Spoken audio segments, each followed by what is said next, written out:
Iritsi da politiko profesionalen promesen zaparadaren garaia. Iritsi da batzuen arabera parte hartze demokratikoaren egun garrantzitsuena, herritarren borondate politiko guztia errealizatuko duena. Iritsi da, beste batzuk esango lukete, 4 urtean behin jasan behar dugun zirko penagarria. Bi hitzetan, gaurko Burrinesian hauteskundeak.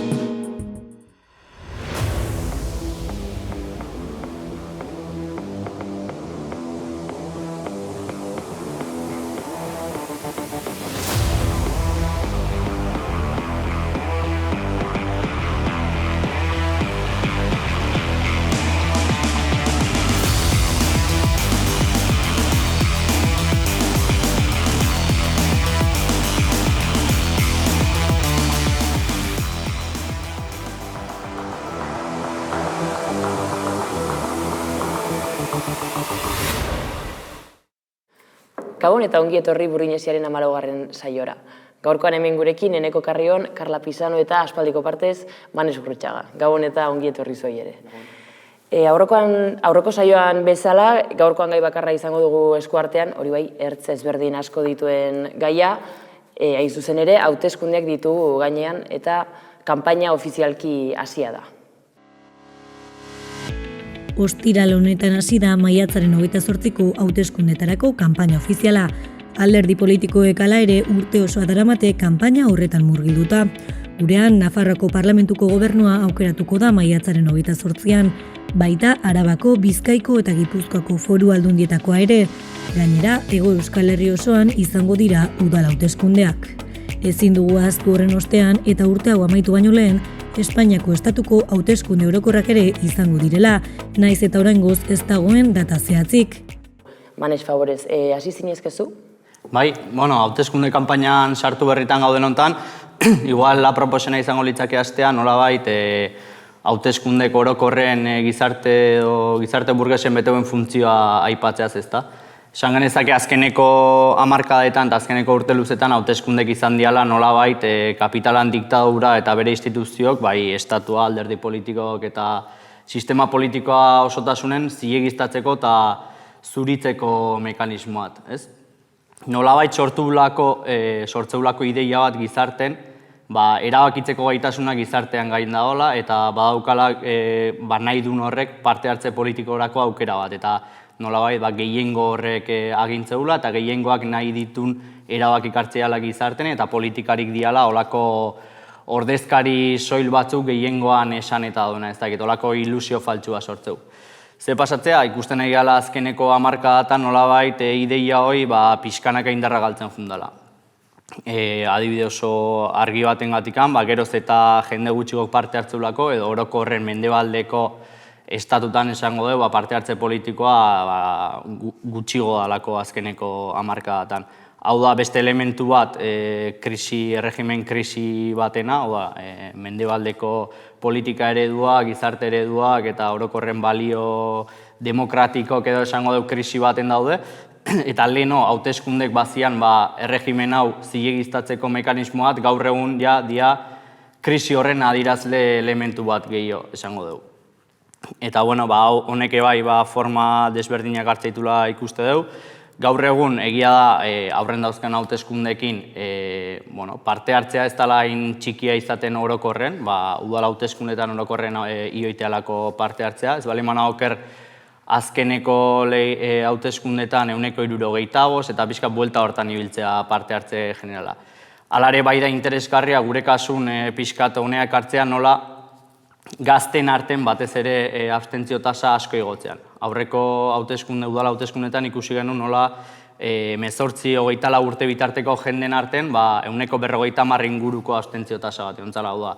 Gazteriak ikuste dugu geroz eta deskonektatuko edo behintzat oso deskonektatuta azaltzela alderdi politikon bizitza ontatikan, ez? Eta, hori bai da garrantzitsua nolabait ere erregimen krisi horrek hartzeulako haustura generazional forma bat.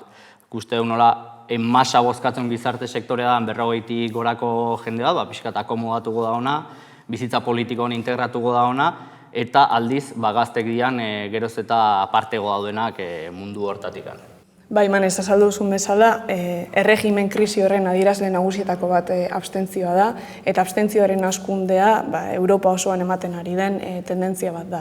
Adibidez, Italiako hauteskundetan, Meloni boterera eraman zuten hauteskundetan, abstentzio tasa 50%koa izan zen gazteriaren artean, edo hemen gertuago Portugalen abstentzio 60%koa izan zen azkenengo hauteskundetan. Orduan, gizartearen erdiaren zilegitasunarekin edo babesarekin sostengatzen dira gaur egun ditugun erregimen parlamentarioak, beraz, zilegitasun krisi handi batean murgilduta daude. Eta badaude alderdi batzuk, batez ere ezkerreko sektorekoak, sektore abstentzionista hauetan interbenitzeko asmoa eta intentzioa dutenak, Batez ere, sektore horiek dira sektore proletarizatuenak eta Manesek aipatu den bezala gazteria. Sektore proletarizatuenen artean, adibide bat emateko, Andaluziako hauteskundetan egon zeren, abstentzioa hitz egiten dugunean, normalean bataz besteko datuak dira. Adibidez, Andaluziako hauteskundetan abstentzia 40% inguru ibili zela, baina datuak lurraldeka aztertzen baditugu, Sevillako auzo proletarizatuenetan abstentzia 80%koa izan zen. Orduan, sektore proletarizatuenak normalean alderdi batzuen jopuntuan daude. Eta hor ikusten dugu demagogia ariketa izugarri bat egiten dutela zenbaitek, Batzuk kontserbadoren demagogia egiten dute eta nolabait arazo estrukturalen aurrean zentzu komun kontserbadorea indartzen dute, errudunak bilatuz, errez eta errezak, badakigu, gero programak aztertzerakoan ikusiko ditugu elementu horiek, eta bestetik sozialdemokratek ere euren demagogia egiten dute, sektore hauengana zuzentzen dira, batez ere politika identitario batzuk bultzatuz, eta birbanatze politikaren itxura dekien zenbait neurri proposatuz, Eta gero ikusten dugu, sektore proletarizatu ez gain, gazteriaren artean alegintzen direla nolabait erreferentzia politiko bat eraikitzen.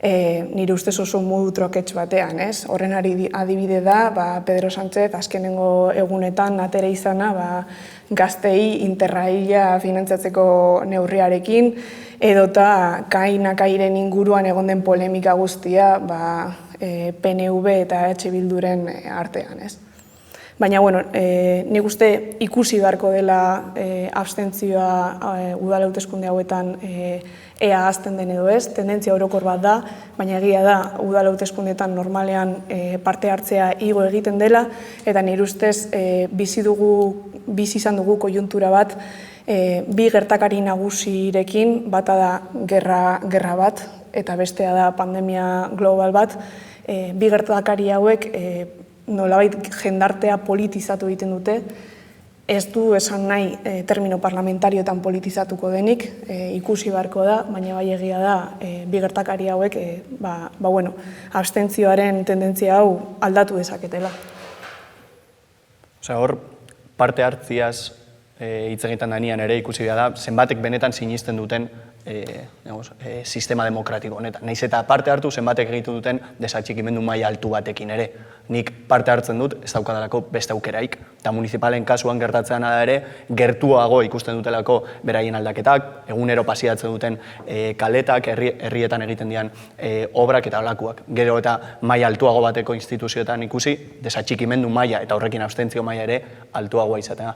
Horrekin ere ikustea aldaketa bat, edo nik uste jarrera aldaketa nahiko nabari bat erakustean elementu badala, aurtengo hauteskundetarako ia milioi batek egin dutela tramiteak propaganda elektorala ez jasotzeko beraien etxetan, horrek dakarren guztiakin, azkenean jartzen dutela denbora tarte zehatz bat hori egiteko, gainaren bia dituzu sistema elektroniko, burokratiko guzti horiek erabili hori egiteko. Honek aldaketa bat suposatzea hau, oindala 4 urte, baino 10 aldiz gehiago, pertsone gehiago egin dutelako aldaketa hori. Eta kuriosua da, estatuko topean edo gehien dagoen tokian, Araba daola adibidez. Bai, ikusteana, esaten nahi zinatenak lotuta nola, igual, hauteskunde baten edo besten parte hartzea ondituan, evidentea la erregimen politiko baten krisin aurkitzea gala, krisi zibilizatorio baten kasi, aspektu asko azkana, eta hori Frantziako estatunea garbi ikusteala nola azken urtetako, azkena urte luzetako krisi sakonenen dauden, eta horrek implikazio gehi azkala, nahiz eta hauteskunde hauetan igual parte hartzea edo txikitu edo dana alakoa ez dukala bata edo bestea esan nahi zuzenen, askoz trascendentegoa dela krisia eta askoz puntu gehiago hartzea ditura. Eta horrek harreman zuzena du ere populismoaren hazkundearekin, ez neot, erregimen krisi baten ikur bat bada abstentzioa, baina baita populismoa edatzea, ez soilik adierazle nagusietara, Vox edo baina baita ezkerreko alderdietara, ez? Podemos, Sumar, baita Ayusoren populismoa, nolabait alderdi guztietan elementu populista horien ugaltzea, ez? Eta zertan datza populismo hau? Alde batetik, politika edo diskurtso bat anti-establishment, ez? Nolabait, gehiengo popularra eta elite gaiztoak aurkaritzan jartzen dituen diskurtso bat, mugimendu antipolitiko bezala aurkezten dena, baina gero hauteskundeak irabazten dituenean beste alderdien modura gobernatzen duena, ez? Nire ustez honen adibide oso ona da, Yolanda Díaz bera errepikatu izan du esaldi bat dela esto no va de partidos, nolabait mugimendu zibiko bezala aurkeztu nahi du bere burua, eta erregimen krisi horren baitan nolabait sentimendu antipolitikoa ugaltzen ari den testuinguru baten populismoak badu leku oso handia. Nik azkeneko idea bat gehitzeko, nola esaten nahi zinatenarekin lotuta oso zabalduta daun, pixkat bai desatxikimendu bat, bai populismo horrekiko jendeak identifikatzeulako orokorren gezurretan eta hitzeiala politikok, eta baita ere, igual ez dauela guztiz ados alderdi politikokin, baina bada olako pentsamendu bat, batez ere zarragon arten, nik ustet, berrogeitik gorakon, sentitzegoela behar moral bat edo behar bat parte hartzeko, ez? Hau da, nire aukera parte hartze politikoako eta ez dut utziko pasatzen. Orduan hor indartzea baita ere, olako mal menorran ideia hori beti, ez da nire gustokoek, baina behintzat hau hobeto izangoa, beste hau baino, ez da, eta pixkat baita ere ondongo zan gure partetik nik uste azpimarratzea logika horren arrisku zein dian, ez? Beti aibali mazea mal menor horren aukera bilatzen, haizea geroz eta eskubiago desplazatzen beti politika, oda beti mal menorra, beti mal menorra dana igual emendikan 10 urteta eda olako programa iraultzaile bat, ez dakit, beti aibali mazea elikatzen mal menorra, beti gatuko zea inutilizatuta politikoki etzealako benetan gaitza da noi erasotzen, baizik eta aukera txarrena ez dana aukeratzen, eta horrek daukan inutilidade politikoa. Bai, PP eta Vox artean, PP aukeratu behar bezala. Beti, luze hitz egin genezake hauteskunde sistemaren inguruan, orokorrean, baino interesgarri ikusi dugu programa hontan baita ere, era konkretuagoan hauteskundetara aurkezten diren alderdien nondik norakoak ikustea, gainetik bada ere, eskubitik hasiko gea, eskubitik ezkerrera egingo dugu. Zirko elektoralak hainbat une utzi dizkigu azken hilabeteetan, hona hemen adibide batzuk. O un voto seguro que defienda nuestra identidad española y nuestro derecho a hablar en español, que proteja los intereses de nuestros agricultores y ganaderos. Con ganas. Ganas, ganas, ganas, ganas, ganas de Madrid, con ganas de ganar, con ganas. Somos auténticos y auténticas, abertzale auténticoak gara. Ojo, en política con los transformistas y las transformistas, por dentro siguen siendo los mismos de siempre. Son los de la Mani, aunque se vistan de Armani. Son los de la Mani, aunque se vistan de Armani. De los currantes, pro de las personas que miran adelante. Soy pro ilusión, pro activista, pro evolución. Soy de callar, pro de destrozar el techo de cristal. Soy pro de un futuro, de un país más justo, que luche por la igualdad sin dejar a nadie atrás. No vas a votar porque no estás a gusto, pero así como esperas que podamos progresar. Soy pro... Nico me preguntó si yo quiero el cambio. Yo quiero el cambio, si quiero vivienda y barrios verdes. Una mala... Te toca decidir, nos toca decidir. Todo depende de ti. Pero nosotros aspiramos a que haya una noche mágica en el país. Takarla favorez, hasi zintezke zu favorez, eskubitik. Bai, Voxen inguruan hitz egitera noa, baina nola sartuko garen programa politikoen azterketa, programa elektoralen azterketan, hasi aurretik bereizketa bat egin nahiko nuke. Dala, nire ustez bereizi behar dugula programa elektoralen eta programa politikoen artean. Gaur-gaurkoz alderdi guztiek burgesiaren programa defenditzen dute, dala krisiaren aurreko erreforma burgesa, eta marko horren baitan kokatzen dituzte euren jokabideak eta euren programa elektoralak. Zentzu horretan oso margen txikia dekie birbanak eta politiketarako eta basikamente politika sozial eta ekonomikoetarako, eta zentzu horretan programa elektoralak batez ere marketing eta demagogiarako elementuak bilakatzen dira. Are gehiago udal hauteskundetako programen kasuan. Irakurtzen baldin baditugu, kasi fantasia ipuinak dirudite, denek ukitze dituzte gai berdinak, dela ingurugiroaren zaintza, segurtasuna, garraioa, nolabait edo zer sartzen da udal bateko programa baten, baina gero, zein da horren benetako errealizaziorako posibilidadea. Hau esan da, eskumako bloke horretan, Vox alderdia izango genuke.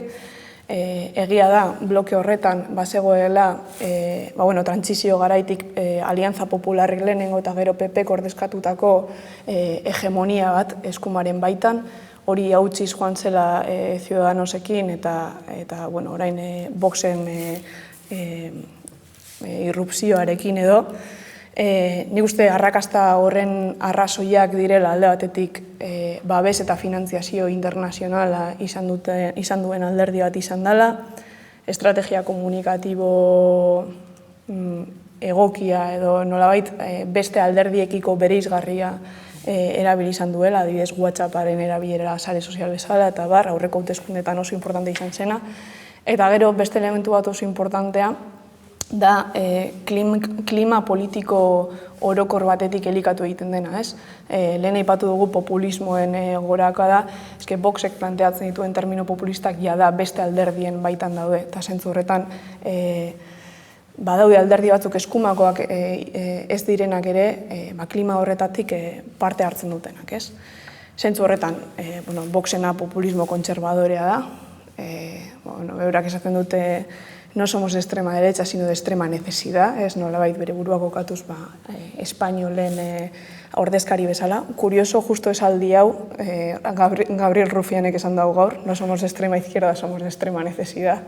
Beraz, hor elementu populistak partekatzen dituzte. Eta, kuriosoa da, eta oso entzuna izan zen, Voxek aurkeztu zuela udal hauteskundetarako programa berdina leku guztietan.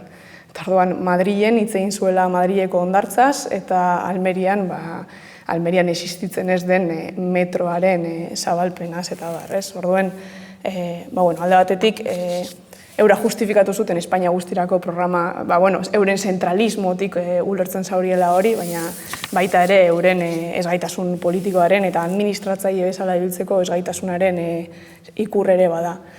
Gero, elementu bereizgarriak, hori zentralizazioa, atzerritarren aurkako neurriak, un muro infranqueable entre Melilla y Ceuta, identitate nazionalaren gorazarrea eta zergen gutxitzea, ez?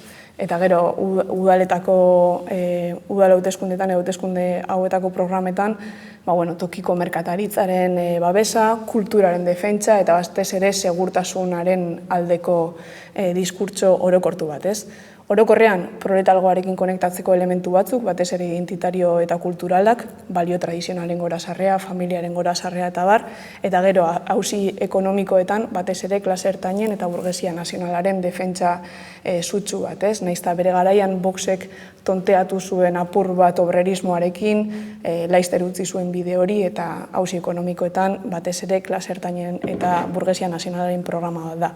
Eta konkretuki, aurre ikuspeni dagokionez, badirudi hasi egingo dela eta agian Nafarroan ordezkaritza lortuko duela. Bai, baina uste zugeitzen badirudi Navarra suman asunto horrekin da esplikatu zunakin UPNek nola igual inoizko histori oso emaitza txarrak lortuko dituen general, baina eskubiko bloke bezala hartuta, Voxen irrupzioakin eta bar, badirudi nola egiten mantendingo lituzkela eskaino kopurua edo aurreko hauteskundekin lotuta. Eta ezkerrean bai uste nahiko antzeko ematiela, así que uste ez dela asko, estimazioa da bintzat asko ez dela aldatuko Nafarroako parlamentuko arkoa, esango du. Bai, ikusiko da, horrengo hauteskundiak datozenean, gero aliantzak eta hola nola emotean.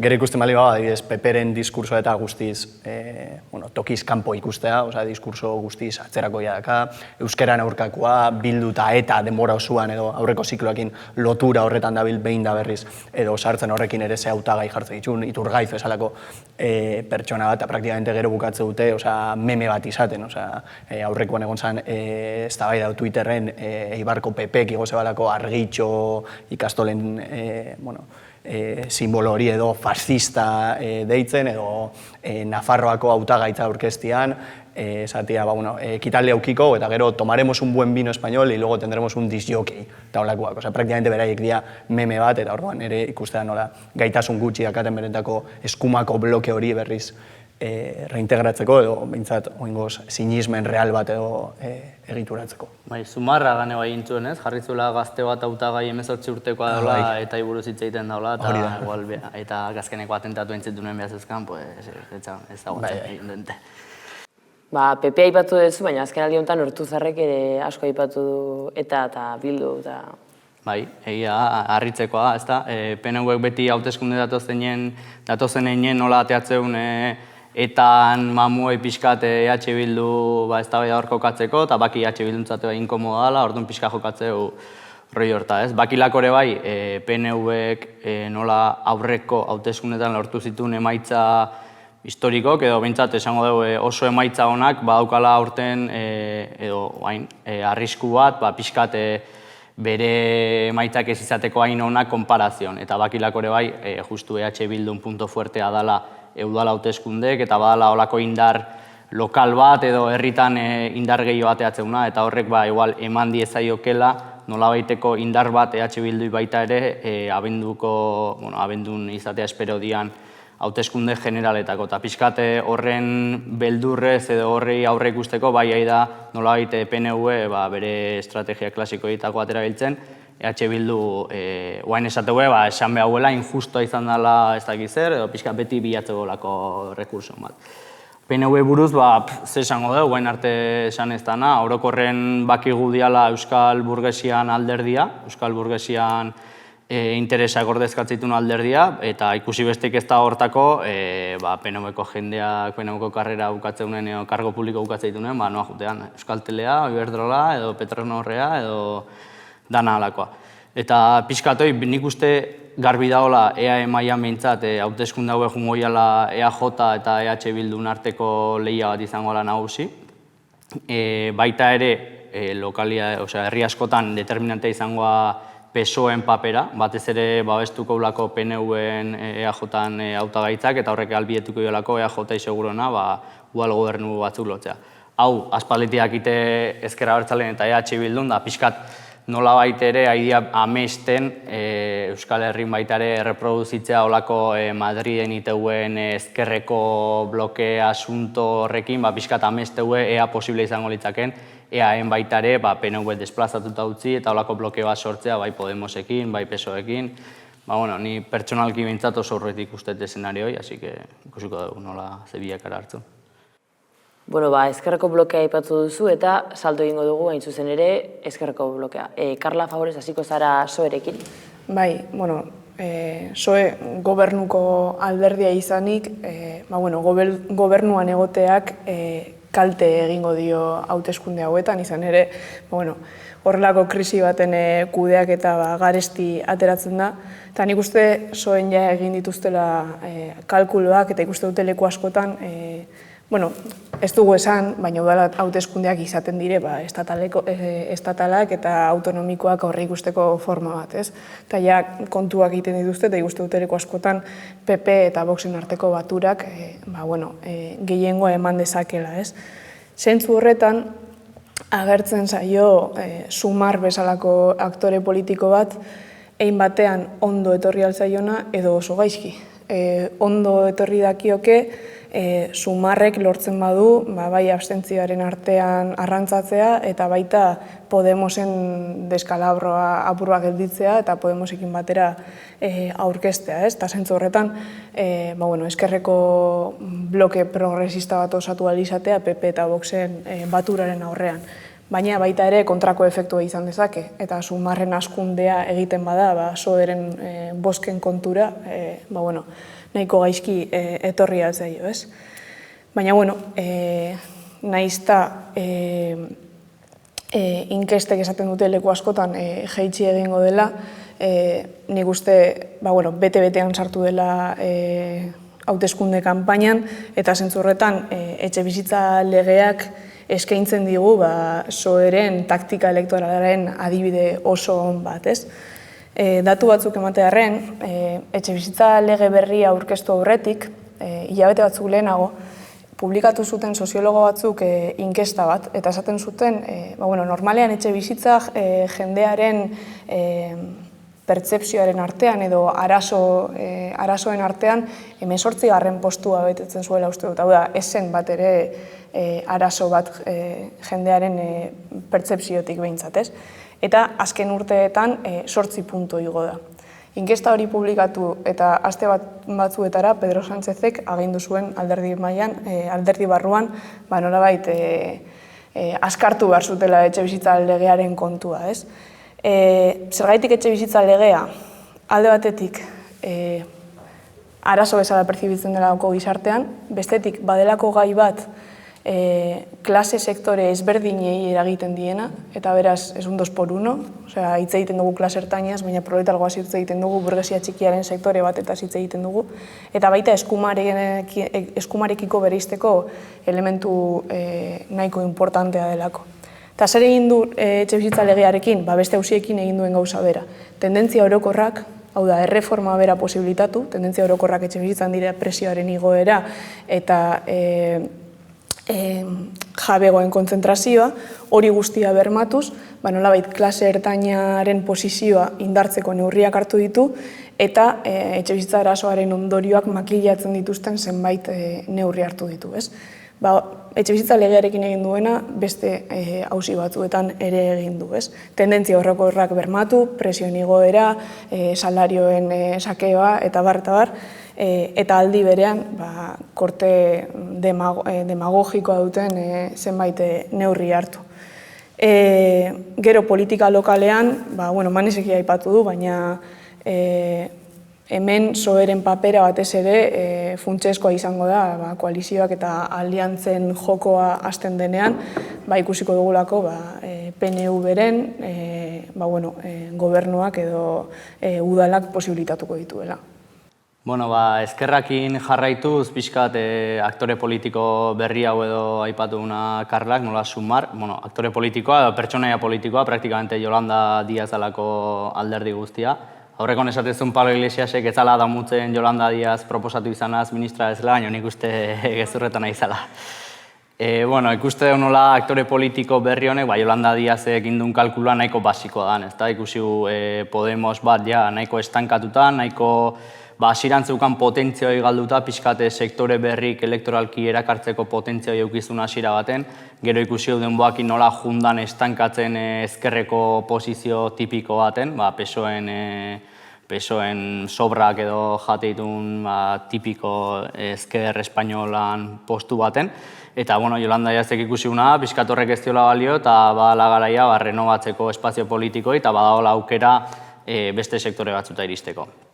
Eta pixka betiko jokuei ikuste dugu, nola Podemosetikan esateien ez dela bustitzen gauza importantetan, ez dela asko bustitzen da posizionatzen gauza importantetetan, eta Yolanda Díazek pixkat aspiratzen jende gehiago hartzea. Ikusiko dugu ze bilakaera eukitzen guzti honek, litekena hauteskunde orokorretako batea aurkeztu behar izatea, aritmetika kontu baten gatikan bakarrikan, Podemoseko jendeak eta inguru hortako jendeak ez lukelako ondo ikusiko, ez lukelako ulertuko separatuta aurkeztea hauteskunde eta ez dielako ematen aritmetikak. Pixka bilatu behuna bloke horrek 3. postu hoi, gero PSOEkin aliantza bat lortu alizateko eta gobernu hori aurkezteko, baina, bueno, ikuste pixka betiko ezkerran paradigma hori dela, ez?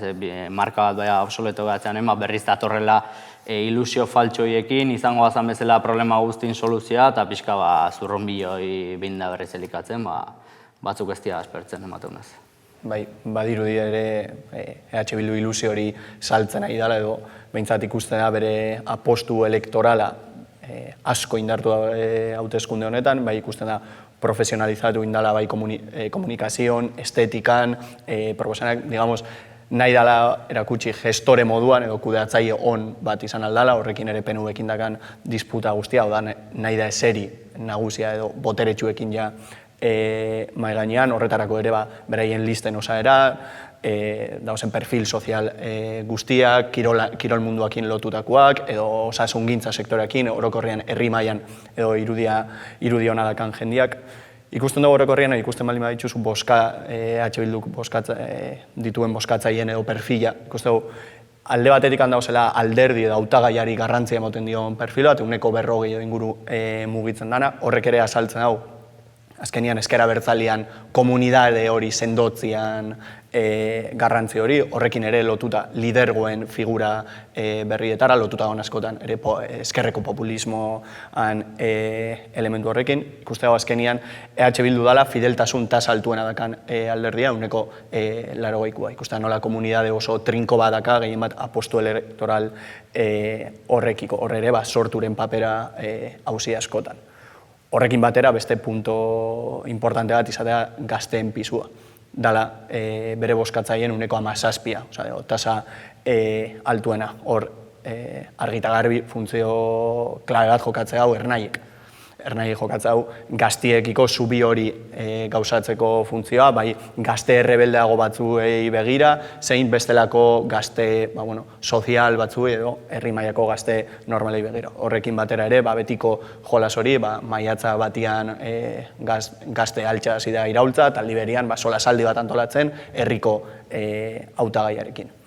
Hori alde batetikan, baina beste alde batetikan ikusten dugu, gehien bat Manesek komentau daen Podemosen desintegrazioarekin batera, oinarri sozial hori edo oinarri eskertiar hori zurgatzeko nahi hori. Horretarako adibidez, azkenengo egun hauetan urten zen Podemoseko buru hoia izan da Nahua Alban artikulua, nola hartu nahi daben, desatxikimendu bat garatu daben sektore horri bere oinarrietara edo jartzea. Gainen bat ez nazionalista den sektore eskertiar horretara heltzea. Uste dut bi elementu horiek diala, EH Bildun jarduna azaltze dutenak.